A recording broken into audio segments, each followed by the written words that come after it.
Senator Gold, Prime Minister Trudeau finally revoked the Emergencies Act yesterday, but he should never have employed it in the first place.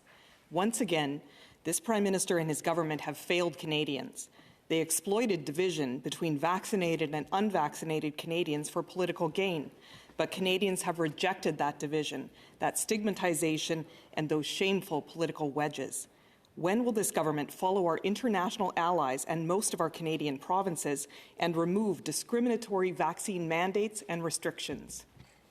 Senator Gold. Thank you for your question. As I've responded to your colleague, Senator Plett, and I'll repeat, the government is monitoring and has been monitoring, will continue to monitor the appropriateness, the necessity of whatever measures are necessary to protect Canadians' health.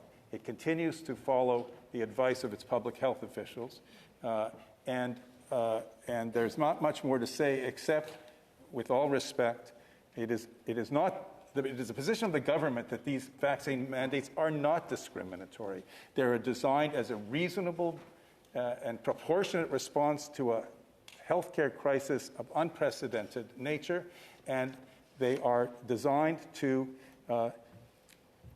affirm our individual and responsibility to to our neighbors, to our families, our collective responsibility to protect one another from the pandemic. Senator Matters. Senator Gold, I am proudly triple vaccinated, and I promoted vaccination and COVID health measures widely throughout the pandemic. The vast majority of Canadians are vaccinated as well.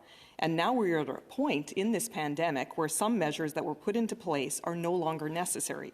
Even Canada's Chief Health Officer, Theresa Tam, has said vaccine mandates need to be re-examined. The time for freedom is now. Why won't this Trudeau government follow the provinces and our international allies and end federal vaccine mandates and restrictions? Is it just more of this Prime Minister's desire for authoritarian control?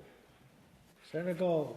No, it is not. And that is, with all respect, a gross mischaracterization of the actions of this government throughout this whole period. The federal government, which has already adjusted the rules on numerous occasions, is doing what it needs to do and will continue to do what it needs to do to protect Canadians. In a federal system, provinces are free to make decisions that are different. Many provinces, including your own and others, relaxed mandates far earlier than other provinces. The results speak for themselves. The fact remains that the federal government, within its areas of jurisdiction, will take its responsibilities appropriately and responsibly, and will continue to do so. Senator